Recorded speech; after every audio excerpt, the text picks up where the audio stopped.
The best horror game of 2023 is Microsoft's attempt to buy Activision Blizzard. Alright, jokes aside, we are here to discuss games that will scare us. Horror is one of the most popular genres. Each such game gives us vivid emotions, even if the gameplay and graphics are far from ideal. But we won't discuss mediocre games here. After all, in the near future, potential masterpieces will come out that you just have to play. Meet the top horror games of 2023. Ad Infinitum takes place during the First World War. The player takes on the role of a German soldier who is tormented by nightmare visions, haunting monsters, and the horrors of war. You will have to control the bad guy who fought on the side of the Germans. At the same time, the game will do everything to make you sympathize with this comrade because he has to roam the nightmarish world, experiencing the symptoms of PTSD. Unlike Dead Space and Resident Evil, this game reboots the franchise by being a reimagining of the original. Gamers are in for a brand new story, although it will include characters, locations, and themes from the original 90s trilogy. The gripping story was created by Michael Hedberg, the iconic screenwriter of such horror games as Soma and Amnesia: The Dark Descent. Guy Davis, an assistant to the legendary Guillermo del Toro, contributed to the design of the monsters. The game is set in the American South of the 1920s. Emily Hartwood's uncle has gone missing, and she and private detective Edward Carnby decide to go to Derceto Manor to uncover the secrets of this mysterious place and the circumstances of her relative's disappearance. Another remake, but Resident Evil fans are no strangers to this. Compared to the original, Resident Evil 4 features upgraded graphics, a more tense atmosphere, and improved character and background designs. Capcom says the game is being developed by reimagining the game's storyline while maintaining the essence of its direction and updating the controls to a modern standard.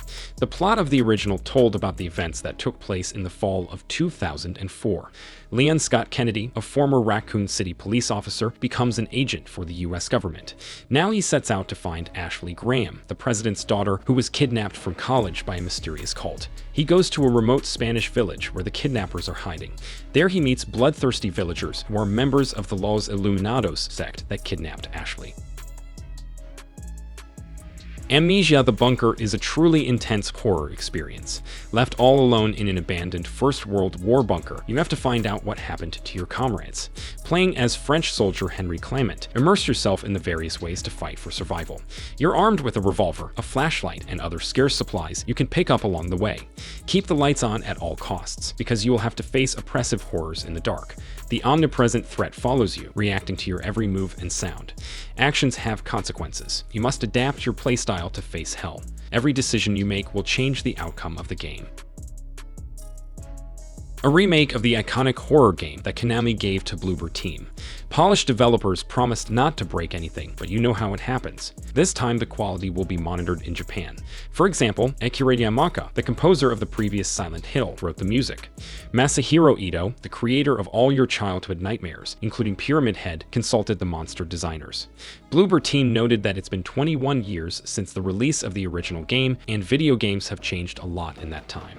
Now the studio is faced with a difficult task to recreate everything that made the second part famous, but at the same time add something new and modern to the game. Almost every game from Remedy Entertainment is a huge event in the industry. Gamers especially liked Max Payne and Alan Wake. The Finnish studio doesn't own the rights to Max Payne, but it finally bought the rights to Alan Wake from Microsoft a few years ago. Fans have been waiting for the announcement of Alan Wake 2 for a long time, and it thundered in 2021. I will still remind you of the main details, although the developers insist that it is not necessary to be aware of the events of the first part. Alan Wake 2010 revolves around the story of a writer who faced writer's block. Perhaps a trip to the remote town of Bright Falls, located in the middle of amazingly beautiful forests, will help him overcome the creative crisis. There's something wrong with this place. The dark presence, living in a local lake, has kidnapped Alan's wife. The writer is looking for his beloved throughout the game. At night, he fights off the inhabitants of the surrounding farms, shrouded in darkness, and tries to unravel the secrets of the town.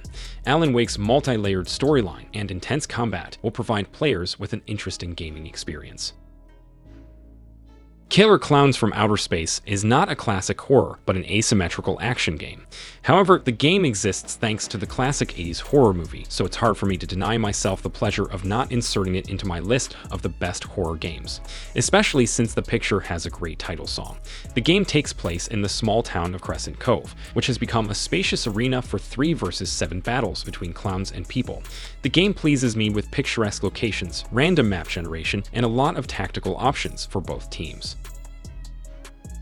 Routine is a first-person horror exploration game set on an abandoned lunar base designed around an 80s vision of the future. The British company Lunar Software presented its project in 2012. The development of the game was going well, but slowly. In 2018, Lunar Software stopped talking to the press and the public. Fortunately, the developers have not abandoned their promising horror game. Welcome to the lunar station left behind by humans. Residential bays are empty, stores are rapidly dilapidating, and escalators are frozen forever. This station looks stylish and deadly gloomy. You have to unravel its secrets and, at the same time, confront the evil robots. Bloober Team couldn't part with the franchise that had fed the studio for several years. The developers invite you to plunge into another crazy adventure and experience artists' nightmares. Because the game is being developed on Unreal Engine 5, you can expect not only stunning graphics, but also advanced lags, as everyone knows how the Poles optimize their games. Details about the plot are not yet available, but we know that the story once again revolves around artists, their works, and revived nightmares. Like previous games, Layers of Fears is a first-person psychological horror game. Slitterhead is a game from Bokeh Game Studio, headed by Keiichiro Toyama, the director and screenwriter of the original Silent Hill. Keiichiro Toyama is also known for Siren, Forbidden Siren 2, and Siren Blood Curse. Despite his brilliant past, Keiichiro Toyama does not want to make another Siren. Slitterhead is not pure horror, as the team wants to attract players who are not usually into the genre, but what the game will be is not very clear yet. In the trailer, we see a parasite woman attacking a man. Later we see how the human head turns into something scary. There are scales, a tongue tentacle, and everything else. Anyway, it's going to be some nasty stuff with a Japanese accent. Oh, nice. I hope you enjoyed my list of the best horror games of 2023. If you know of other upcoming games in this genre, feel free to leave any comments here. If you liked this video, share it with your friends and subscribe to my channel.